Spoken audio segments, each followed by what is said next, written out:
Hi guys, welcome back to my YouTube channel CA learners. आज की video बहुत ही ज़्यादा इंपॉर्टेंट है। ये सबसे ज़्यादा रिक्वेस्टेड वीडियो है अभी तक की। बहुत सारे आधे कमेंट्स में लोग मुझे यही बोल रहे थे कि दीदी कॉस्ट की वीडियो बनाओ, कॉस्ट की वीडियो बनाओ। तो आप लोगों के लिए आज मैं कॉस्ट की वीडियो के साथ आई हूँ। इस वीडियो में मैं आपको ये गारंटी करती हूँ कि इस वीडियो को देखने के बाद आपको और कुछ भी देखने की ज़रूरत नहीं पड़ेगी। टोटल जितनी भी चीज़ें कॉस्ट के बारे में आपको कोई बता सकता है वो मैं आज आपको इस वीडियो में बता दूंगी। और इस वीडियो को देखने के बाद अगर आपने इसका एग्जीक्यूशन अच्छे से कर लिया तो आप डेफिनेटली एग्जाम में क्लियर नहीं कर पाओगे, लेकिन एग्जाम्शन भी आपका आ जाएगा। ये मैं इसलिए बोल रही हूँ क्योंकि कॉस्ट में मेरा भी एग्जाम्शन आया था और मैंने कोई बहुत ज़्यादा ऐसी हाई फाई प्रैक्टिस नहीं करी थी। जस्ट आपके लोगों के जैसे ही नॉर्मल करा था और मुझे भी डर था, लेकिन फिर भी मेरा एग्जाम्शन कैसा आया उसके कुछ टिप्स ट्रिक्स मैं आप लोगों को बता देती हूँ। उसके पहले हम एक छोटा सा एग्जाम्पल मैं आप लोगों को देना चाहती हूँ। एक राजा था, वो गुनहगार को सजा में उसने 2 सजा के ऑप्शंस उसको दिए कि या तो तुम 100 प्याज खा लो, प्याज मतलब अनियंस, या फिर तुम 100 कोड़े खा लो। ठीक है, तो उसने एक आइडियल सिचुएशन वही रहती है कि यार चलो 100 प्याज खा लेंगे, कोड़े कौन खाएगा। तो उसने राजा को फटाक से एकदम बोल दिया कि मैं 100 प्याज खा लूंगा। उसने जैसे ही खाना शुरू करे 1 2 3 10 12 तक जब वो गया उसकी हालत ख़राब हो गई, आंखों में से पानी आने लग गया, सब कुछ उसका ब्लैंक आउट हो गया एकदम। वो खाने के बाद उसने बोला कि नहीं, मुझसे प्याज नहीं खवा रहे, मैं कोड़े खा लूँगा। उसने फिर कोड़े खाने शुरू करे 1 2 3 15 20 कोड़े उसने खाए। उसके बाद फिर उसकी हालत ख़राब हो गई, उसने बोला नहीं नहीं मैं प्याज खा लूँगा। ऐसे करते करते उसने दोनों ही चीज़ें खा ली। उसने 100 प्याज भी खा लिए, 100 कोड़े भी खा लिए।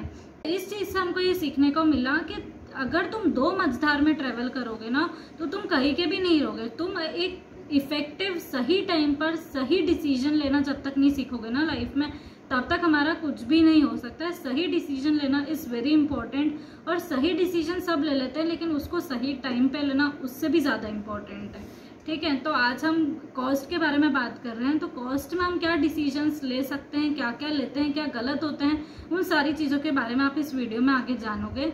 सबसे पहला क्वेश्चन हमारा कॉस्ट में आता है कि हमने सब कुछ प्रिपेयर कर लिया, सारे चैप्टर्स हमारे प्रिपेयर्ड है, लेकिन हम जब मॉक टेस्ट दे रहे हैं या फिर जब हमने पहले एग्ज़ाम दी थी तब हमारे जो नंबर है वो अच्छे नहीं आ पा रहे। हमने सब कुछ कोशिश कर लिए पर आखिर हमको पता नहीं चल रहा है कि हमारे नंबर जा क्यों नहीं रहे हैं, कहाँ जा रहे हैं और क्यों नहीं आ पा रहे हैं अच्छे नंबर्स। तो इसका एक सबसे बेसिक रीज़न है कंसेप्ट्स पर कमांड होना। कंसेप्ट्स पर कमांड होना कैसे पता चलता है कि हमारी कंसेप्ट्स पर अच्छी कमांड है? अगर कोई क्वेश्चन हमको दिया जाए और अगर हम उसको सॉल्व कर लेते हैं और तो क्या इससे पता चल जाता है कि हमारी कंसेप्ट पे कमांड है? नहीं, वो तो आपका हो सकता है कि रटा हुआ क्वेश्चन भी हो सकता है। आपने ऐसा क्वेश्चन पहले कभी कर रखा और वो आपने दोबारा कर लिया एक बार में, तो क्या इससे ये पता चल गया कि आपकी कंसेप्ट पर कमांड है? नहीं। जब आप कोई नया क्वेश्चन जो कि आपने पहले कभी नहीं देखा हो लेकिन आपके जो कंसेप्ट है वो क्लियर है और अगर आप उसको सॉल्व कर पा रहे हो, इससे ये पता चलेगा कि आपकी कंसेप्ट पे कितनी कमांड है। पर आखिर ही कंसेप्ट पर कमांड लाई कैसे जाती है? कंसेप्ट्स पर कमांड बहुत सारे बच्चे खुद भी अपनी कंसेप्ट्स को स्ट्रॉन्ग कर लेते हैं, प्रैक्टिस करके, अलग अलग मॉड्यूल्स रेफर करके और बहुत सारी चीज़ें करके। लेकिन एक सबसे आसान तरीका होता है एक अच्छी फैकल्टी को चूज़ करना।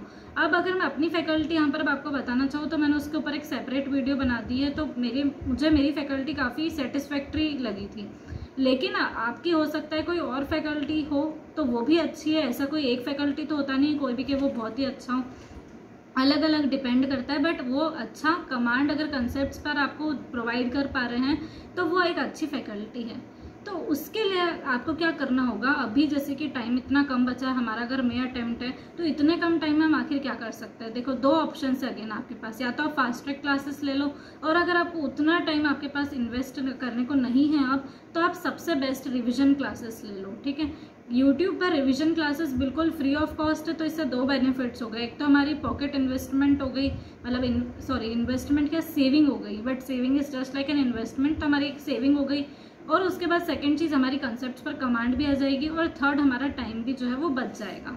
तो ये रिवीजन क्लासेस लेना बहुत ही ज़्यादा ज़रूरी है। आप रिवीजन क्लासेस को क्या करें, सारे चैप्टर्स की रिवीजन क्लासेस एक साथ देखकर कहाँ से क्या करें, मतलब कैसे पढ़ना है आप हमको वो बताइए। तो ठीक है, मैं आपको वो बता देती हूँ।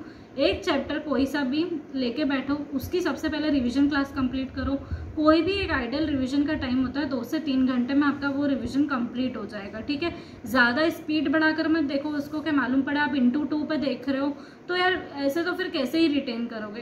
1.3 1.4 इज़ मैक्सिमम स्पीड जिस पर आप देख सकते हो ज़्यादा से ज़्यादा, तो उस पर देखो। और उसके बाद जैसे ही उस चैप्टर का रिवीजन कंप्लीट हो, लालच मत करो कि दूसरा भी देख लेते हैं, उससे पहले ICAI मॉड्यूल उठाओ और उसके जितने भी क्वेश्चंस बन रहे हैं आपसे वो सॉल्व कर देखो।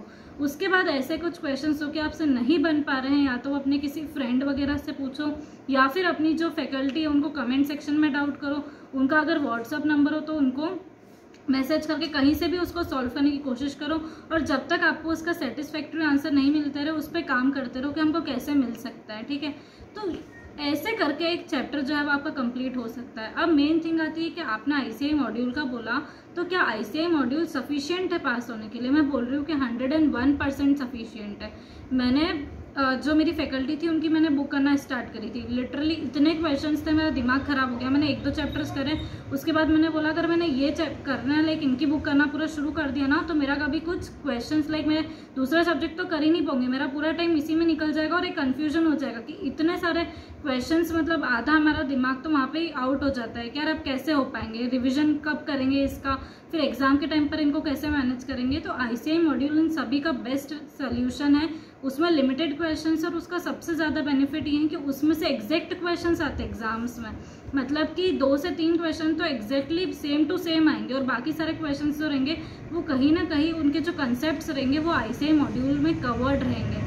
तो सबसे बेस्ट होता है कि आप कम करो पर अच्छा करो, तो आपको ICAI मॉड्यूल से करना है सबसे पहली बात। तो उसके बाद नेक्स्ट चीज़ आपको इसी को प्रैक्टिस करना है कि एक चैप्टर की रिवीजन क्लासेस देखी और एक चैप्टर को बाद में फिर क्या कर लिया, ICAI मॉड्यूल से कवर कर लिया। अब ICAI मॉड्यूल के पीछे के क्वेश्चंस और जो बीच में एग्जाम्पल्स वगैरह है वो सब कुछ करना है।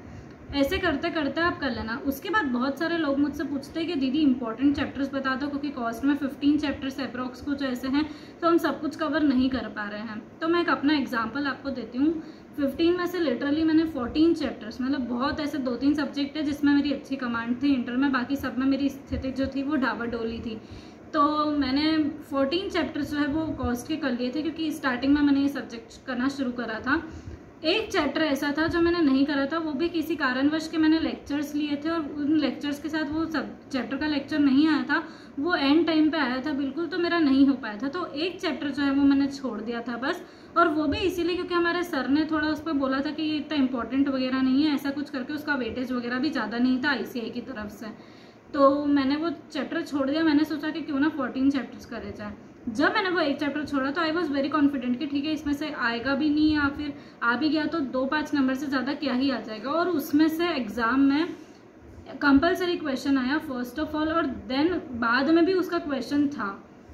तो मेरा दिमाग खराब हो गया। 15 से 20 नंबर का उसने कवरेज कर लिया, और 15 से 20 नंबर 100 मार्क्स में से वॉज वेरी, मतलब बहुत ही ज़्यादा बड़ा टास्क है ये, तो मतलब एक बहुत ज़्यादा इंपॉर्टेंट हिस्सा रखता है 15-20 नंबर का। तो तब से मैंने मतलब ठान लिया था कि इम्पोर्टेंट चैप्टर्स नाम की जैसी कोई चीज़ होती ही नहीं है ICAI इंस्टीट्यूट के लिए, मतलब एवरीथिंग इज़ इम्पॉर्टेंट। और यही सेम चीज़ मेरे साथ टेक्स्ट में भी हुई थी, इसीलिए मैंने इसके ऊपर एक सेपरेट वीडियो पहले बना रखी है कि प्लीज़ आप लोग ऐसा इंपॉर्टेंट मत करो, क्योंकि हम उस पर्सपेक्टिव के साथ जब चलते हैं ना कि यार ये इंपॉर्टेंट नहीं, और जब वो एग्जाम में आता है तब बहुत ज़्यादा अखरती है। तो इम्पॉर्टेंट जैसा कुछ होता ही नहीं है। आपसे जितने चैप्टर हो पाए, आपकी कैपेसिटी हो उतने आप करो। और मैं इतनी बात की तो श्योरिटी लेती हूँ कि अगर आप ICAI मॉड्यूल से कर रहे हो तो आप हर एक चैप्टर को कवर कर पाओगे, क्योंकि उसमें जो क्वांटिटी है क्वेश्चंस की वो इतनी बिल्कुल भी नहीं है। इसलिए मैं जो स्ट्रेटेजी बता रही हूँ ये बिल्कुल अप्लाई करना प्रैक्टिकली पॉसिबल है। तो आपको इधर उधर होने की ज़रूरत नहीं है। अब आपके माइंड में एक कन्फ्यूजन ये वाला बिल्कुल भी नहीं रहना चाहिए कि एक सबसे फर्स्ट है तो कि हम कौन कौन से चैप्टर्स करें, सारे ही आपको करने हैं जितने आपसे हो पाए एटलीस्ट। और सेकंड कन्फ्यूजन कि कहाँ से करें, ये जो 2 मेन बेसिक कन्फ्यूजन्स रहते हैं मुझे लगता है कि अभी तक आपका क्लियर हो गया होगा। थर्ड एक हमारे माइंड में कन्फ्यूजन आता है कि कॉस्ट एज अ हम प्रैक्टिकल सब्जेक्ट देखते हैं तो क्या इसकी थ्योरी करना भी इम्पोर्टेंट है। तो उसके लिए मैं आपको क्लियर कर देना चाहती हूँ कि थ्योरी आती है, ऐसा मैं नहीं बोलूँगी कि थ्योरी नहीं आती है, पर थ्योरी का जो वेटेज रहता है, मतलब थ्योरी जैसे कि स्टार्टिंग में वो एक क्वेश्चन के 3 पार्ट्स रहेंगे, तो A-B पार्ट जो है उन्होंने प्रैक्टिकल पूछ लिया और C में उन्होंने कोई थ्योरी डाल दी। मतलब एक बेसिक क्वेश्चन, एक थ्योरी का पूरा क्वेश्चन नहीं आएगा जो कि आप स्किप कर पाओ। थोड़ी बहुत थ्योरी आपको देखनी पड़ेगी। तो हमारे माइंड में ये डाउट आता है कि फिर हम थ्योरी कहाँ से देखें, लाइक ICAI मॉड्यूल में तो इतनी सारी है, या फिर हमने जिन फैकल्टी के लेक्चर्स लिए तो उन फैकल्टी ने हमको थ्योरी का ऐसा कुछ सच बताया नहीं है। थ्योरी इज जस्ट लाइक अगर आपके क्वेश्चंस के जो कॉन्सेप्ट्स है वो क्लियर है तो कुछ थ्योरी के क्वेश्चंस जो रहते हैं वो इंपॉर्टेंट रहते हैं। थ्योरी में वो क्या पूछ लेते हैं, जैसे कि इसका प्रैक्टिकल एप्लीकेशन क्या होगा, या फिर ICAI मॉड्यूल के भी जो क्वेश्चंस है उसमें 1-2 पार्ट उन्होंने थ्योरी के भी डाल रखे हैं, तो वो क्वेश्चंस आप कर लेना अच्छे से। फिर पिछले ईयर के थ्योरी के क्वेश्चंस अधिकतर वो रिपीट करते हैं, तो पिछले ईयर के RTP इस ईयर के RTP देख लीजिए, जैसे पिछले 1-2 साल के आपने प्रीवियस ईयर के पेपर्स वगैरह देख लिए, तो उसमें वो पैटर्न आप जज कर पाओगे कि कैसे ICAI जो है किस टाइप की थ्योरी पूछ रहा है। अब बहुत सारे लोगों को ऐसा रहता है कि थ्योरी बिल्कुल नहीं पसंद है, उनको ऐसा लग रहा है कि हमको तो सिर्फ प्रैक्टिकल पर फोकस करना है। तो ऐसा सच के मैंने बिल्कुल भी थ्योरी नहीं करी थी, क्योंकि मेरे पास टाइम बहुत लिमिटेड था। मुझे चूज़ करना था कि या तो मैं अपना ध्यान थ्योरी पर दे दूँ या फिर मैं वही टाइम अपना प्रैक्टिकल पर लगाकर उसको कॉन्सेप्ट्स को अपने स्ट्रॉन्ग बना लूँ। तो मैंने फिर ऑफकोर्स वो एक डिसीजन चुन लिया था कि मुझे प्रैक्टिकल पर अपना कमांड बनानी है। अगर 10 से 15 मार्क्स की या फिर 10 से 15 मार्क्स से ज़्यादा बिल्कुल भी थ्योरी नहीं आती है, तो मैंने वो सोच लिया था कि अगर इतनी थ्योरी आ गई तो मैं थोड़ा बहुत अटेम्प्ट करके लिख दूंगी। थ्योरी का एक बेनिफिट ये रहता है कि आप मन से कुछ थोड़ा बहुत लिख सकते हैं, क्योंकि हमने कहीं ना कहीं वो चीज़ अगर सुन रखी है तो हम थोड़ा बहुत कुछ न कुछ लिख देंगे तो हमको एटलीस्ट 1-2 नंबर तो मिलेंगे उत्तर में से। 4-5 नंबर की थ्योरी है जैसे, तो 1 से 2 नंबर हम आसानी से स्कोर कर सकते हैं। लेकिन अगर आपने प्रैक्टिकल क्वेश्चन कोई छोड़ रखा है तो आप उसको नहीं कर पाओगे अटेम्प्ट, मतलब आपको समझ नहीं आएगा इसको अप्रोच कैसे करें। तो थ्योरी का एक ये बेनिफिट रहता है कि आप बिना पढ़े भी उसको एटलीस्ट अटेम्प्ट करने की कैपेसिटी में रहते हो। लेकिन आपके साथ ये बेनिफिट प्रैक्टिकल ओरिएंटेड चैप्टर्स में नहीं रहता है। तो अगर आप चाहो तो थ्योरी के स्किप कर सकते हो, और अगर आपको अटेम्प्ट करनी है थ्योरी भी तो फिर मैंने बता दिया कि वो कहाँ से करनी है, ठीक है।